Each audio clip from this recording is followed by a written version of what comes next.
Agora, 1h05. Hora certa em nome de Teresina Hall, que pertence ao grupo O Dia de Comunicação. E você que conhece sabe, o Teresina Hall é a melhor casa de shows do Piauí. Agora é o quadro Política de A a Z.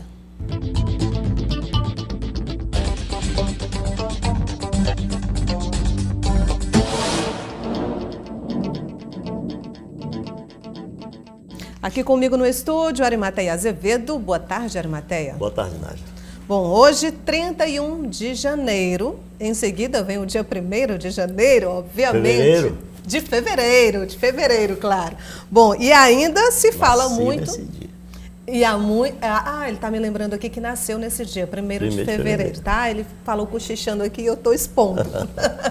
Bom, Arimateia, parabéns antecipados não vale, né? Não. Então deixa só para a data. Bom, mas falando ainda na reviravolta, que muito a gente inclusive mostrou aqui ontem na edição de ontem, a reviravolta na chapa única, composta por Temístocles Filho, como já era de se prever, ele manteve, né, a sua candidatura, só que no lugar de Hélio Isaías, que era a oposição, voltou atrás e ficou como vice de Temístocles Filho, o deputado estadual Fernando Monteiro. Mas o fato é esse, que não houve mudança de ontem para cá em relação ao que a gente mostrou para o telespectador. De fato, existe a chapa, eu falei chapa única, mas Nerinho também registrou sua candidatura, não foi? Realmente, deputado ontem, Nerinho. E ontem eu até tinha dito aqui que eu não tinha certeza, porque essa coisa de regimento interno de Assembleia, ou do Senado, ou da Câmara dos Deputados, ou Câmara de Vereadores, eles mudam ao bel prazer ou ao bel sabor do interesse ocasional. Então eu não sei o que foi de mudança que houve no regimento, e eu não sabia, que até então não sabia que podia ser um candidato avulso, como vai ser, como está sendo o Nerinho. Bom, o que se diz muito aí, que o Nerinho não cultiva muito boas relações com o Temístocles, com um bom grupo de pessoas lá. O que diz? Eu não chequei isso com ele. Daí, ele chama até aí, teimosia do Nerinho de lançar-se candidato único para enfrentar só o Temístocles. Mas o governador Wellington Dias, eu soube, não falei também com ele depois que ele chegou, que iria ter uma conversa de pé de ouvido com o Nerinho. Como ele tem um poder de convencimento muito grande, é capaz de o Nerinho, até o amanhecer desse dia 1º, ele já não seja o candidato, seja apenas o eleitor. Inclusive, eu falei hoje por telefone com o deputado Nerinho, e ele disse, inclusive, que até lá não vai se pronunciar em relação a entrevistas, mas que ele mantém sim a candidatura em relação ao regimento. Ele, inclusive, confirmou que pode sim lançar a candidatura avulsa. E ele lembrou, inclusive, no ano de 2008, não sei se você lembra, onde ele também lançou uma candidatura, e ele disse que é a segunda vez que ele entra com essa chapa, disse que o voto é secreto, enfim, que vai esperar o resultado. E que, claro, disse que não duvida do potencial de Temístocles Filho como deputado e como presidente da Alep novamente, mas que muita gente anseia por uma mudança. Você sabe o que é o cavalo de Troia?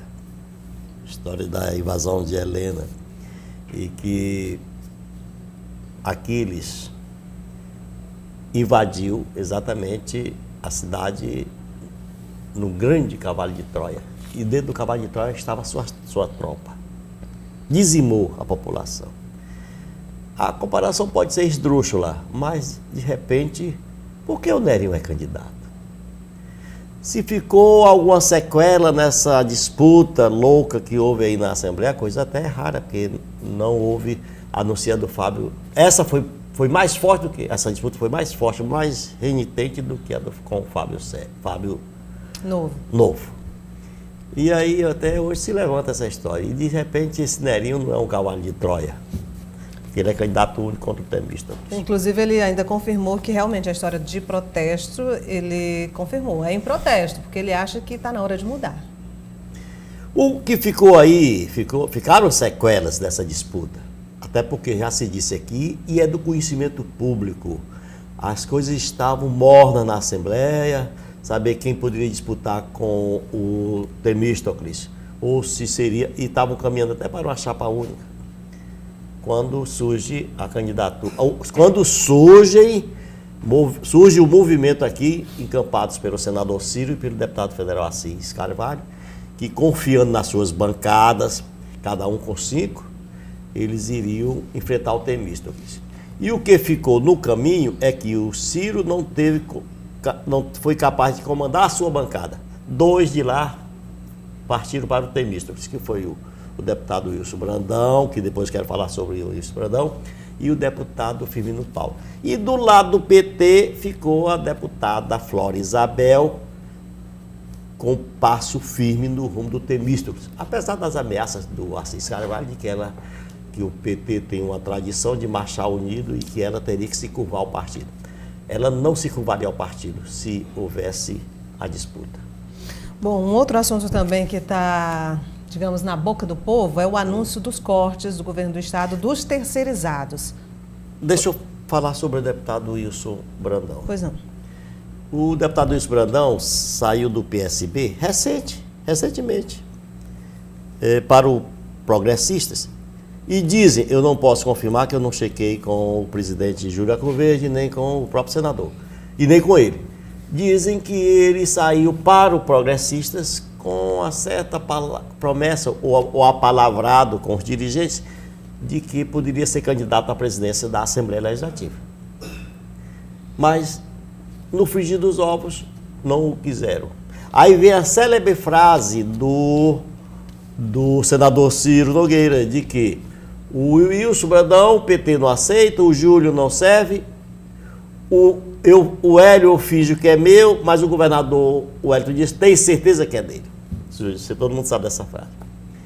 Pois bem, quando eles perderam a batalha no meio do caminho, sem que ela terminasse, foi com a adesão dos 4 deputados de oposição, o grupo se dissolveu, aí vieram com a proposta para o Temístocles, e não do Temístocles para eles, de fazer um consenso e incutir na chapa o nome do Progressistas.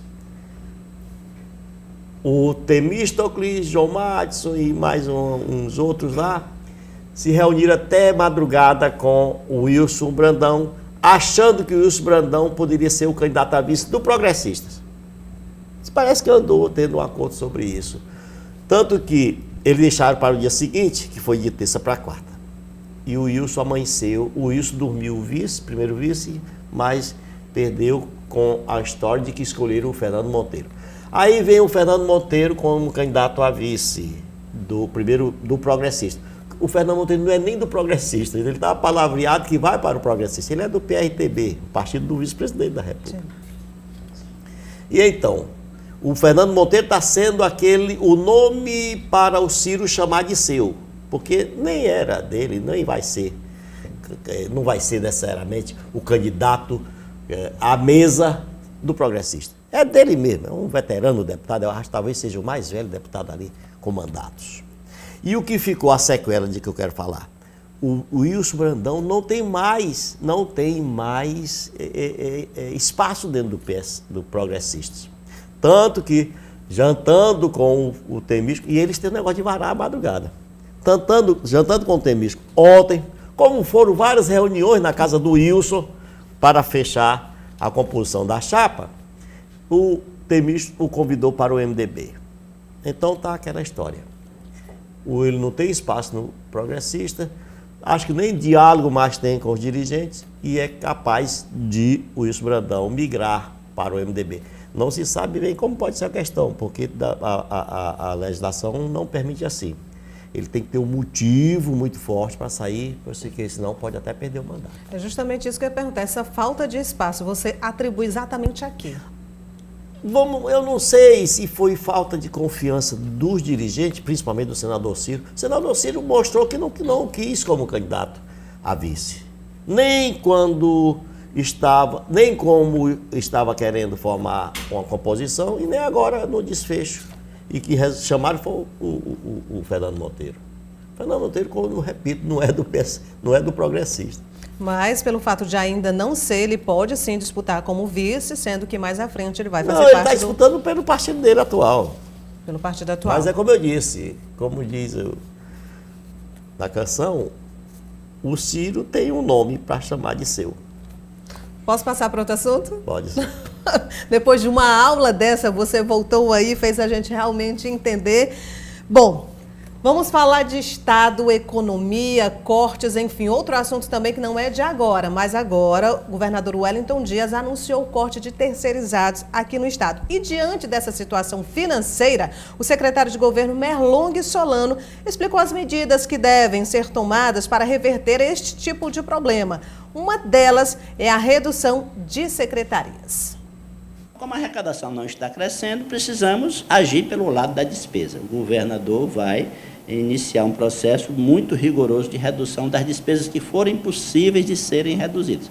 Então, teremos a reforma, que ele enviará na próxima semana para a Assembleia, fundindo secretarias, extinguindo órgãos, diminuindo o número de terceirizados, diminuindo o mais possível o gasto com custeio, porque nisso o governador tem, digamos assim, poder de decisão. No gasto com o pessoal não tem. Servidor, uma vez contratado por concurso público, depois de 2 anos se torna efetivo e estável. E também ninguém tem um projeto de demitir servidores. De modo que é preciso esperar que a economia, trabalhar para que a economia se recupere, para arrecadar mais, por um lado, mas por outro, de imediato agir, reduzindo as despesas, para que o Piauí não caminhe no rumo que outros estados já caminharam, decretando a calamidade financeira. Os órgãos que serão extintos e fundidos, não, já sabemos, mas o governador fará ainda hoje, nesta tarde, uma última reunião com a equipe técnica e em seguida ele próprio anunciará quais os órgãos que serão extintos e quais as secretarias que serão fundidas. Decisão que depende, inclusive, da aprovação na Assembleia Legislativa. Em alguns casos. A história aí é aquela de que o governo, a história das chamadas gorduras de que fala o senador Ciro. Né? Excesso, né? As gorduras, o governo está obeso. Depois que se elegeram, todos agora querem cortar. Cortar o que criaram.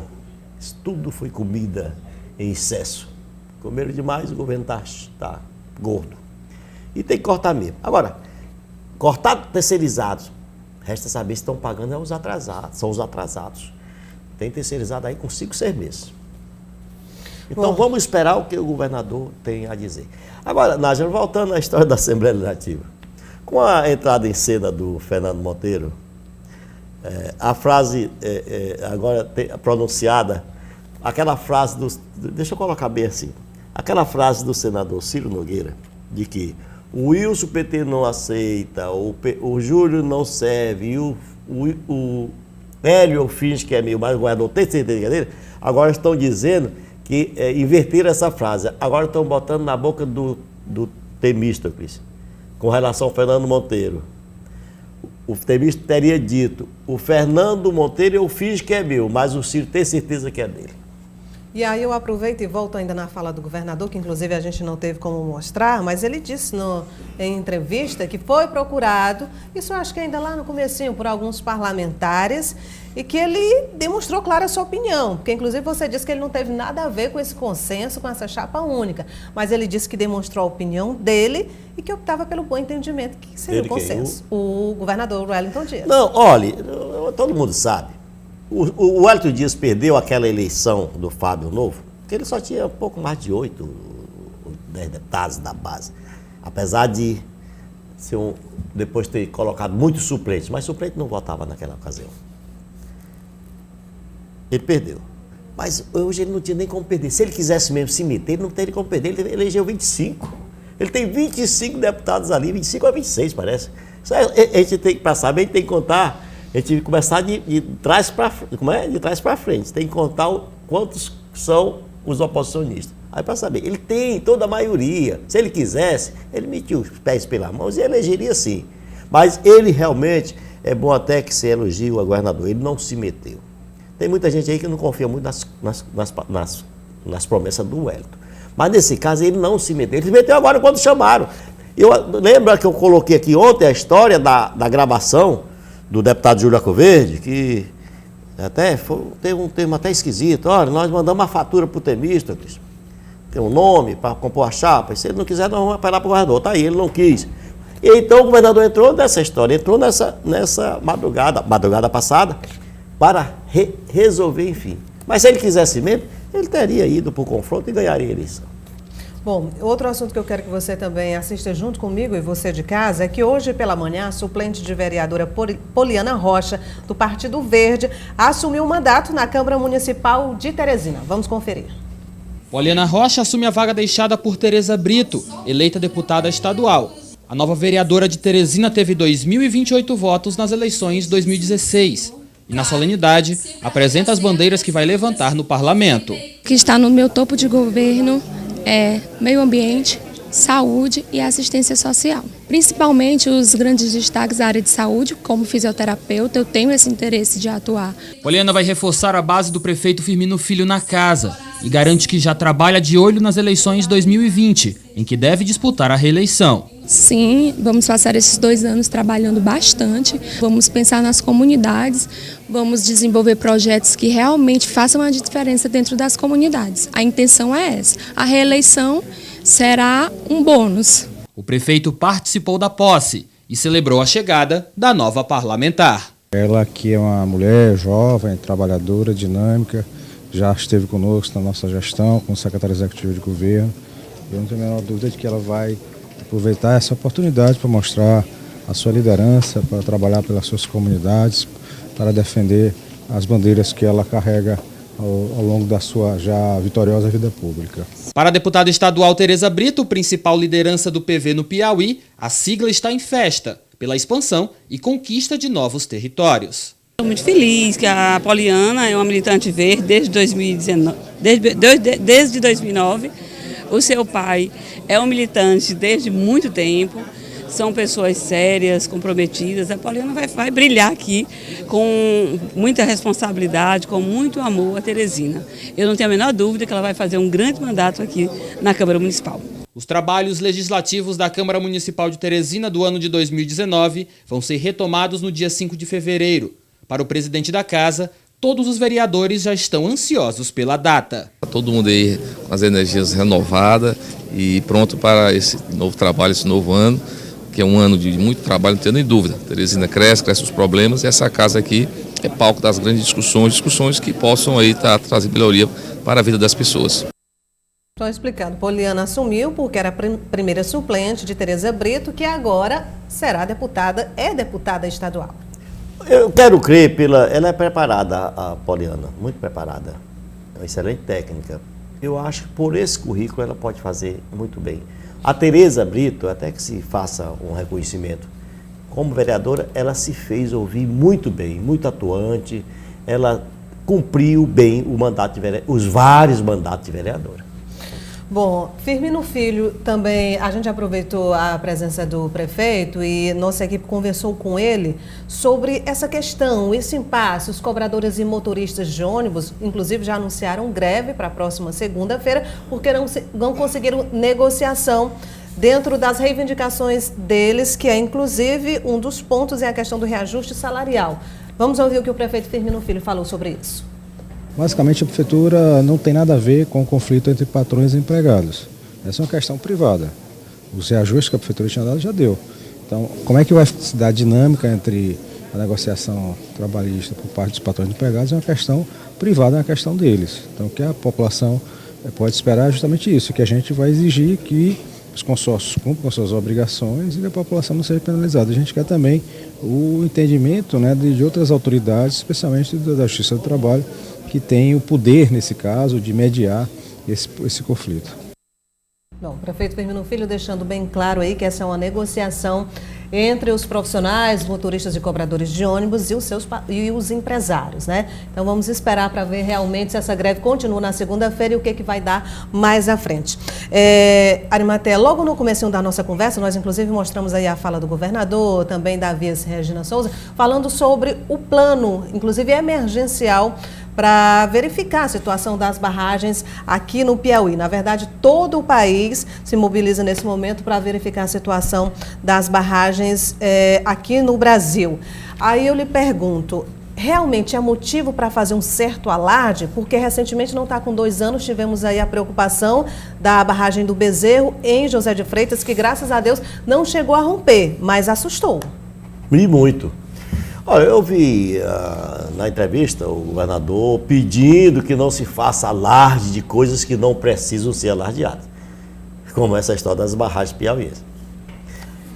Veja bem, ele disse tudo isso, apesar de existir um relatório que aponta que 31 delas estão em nível de preocupação. E aqui, nós temos chamado a atenção, especialmente para 4. Em José de Freitas, a do Bezerro, a do Emparedado em Campo Maior, o Caldeirão em Piripiri e Piracuruca. Nesta última, até o filho ilustre da terra, que é o desembargador Luiz Gonzaga Brandão de Carvalho, já manifestou preocupação ante o risco que ela oferece, claro, de romper. Tudo bem que o governador externe essa calma, ele é muito calmo nas coisas, avisando que as barragens estão sob controle. Mas como ele próprio disse nessa mesma entrevista, que o arrombamento da barragem de Algodões em Cocal já serve de norte para evitar outras tragédias, não custa ficar atento. Porque, Nádia, aquela tragédia de Algodões podia ter sido evitada. Tanto que o governador precisa se cercar de bons e muito bons técnicos para evitar o que ocorreu em Algodões. Quando eu digo que aquela tragédia podia ter sido evitada, é porque o governador se cercou de péssimos auxiliares. Talvez não todos, mas um deles chegou a dizer a ele, governador, que a barragem não rompia, quando já havia toda uma grande expectativa de que poderia romper. Olha, ontem eu contei aqui que o prefeito Ferdinand chegou a retirar toda a população da área de risco, mas esse ou aquele responsável disse para o governador que rasgaria o diploma se a barragem rompesse. E aí o prefeito mandou as famílias de volta. Chamaram o prefeito para mandar as famílias de volta para a área de risco. E eu disse ontem, eu fui até processado por esse indivíduo, mas na hora da audiência ele terminou se contradizendo e confirmou que todos sabiam que a barragem iria romper. Impressionante. Criminosamente, ele agiu, disse para o governador uma coisa que poderia ter sido evitada. Então, preciso que o governador pense bem no grupo que formou para cuidar dessas barragens de hoje, porque não se viu em Minas Gerais essa preocupação que hoje estão alardeando no Brasil. Quem paga a conta é quem morre, é a família desses entes queridos. Como já diz um ditado muito sábio, é melhor prevenir do que remediar. Quem vai remediar. Por hoje é só, Arimateia. Até amanhã, né? Tá bom. Até amanhã, um dia bem especial, né? Muito especial, pode ser que eu suma ou não. Não, faça isso não. Contamos com você aqui amanhã. Até lá. Boa tarde. Um abraço. A seguir, CBF define jogo entre Altos e Santos pela Copa do Brasil no estádio Albertão.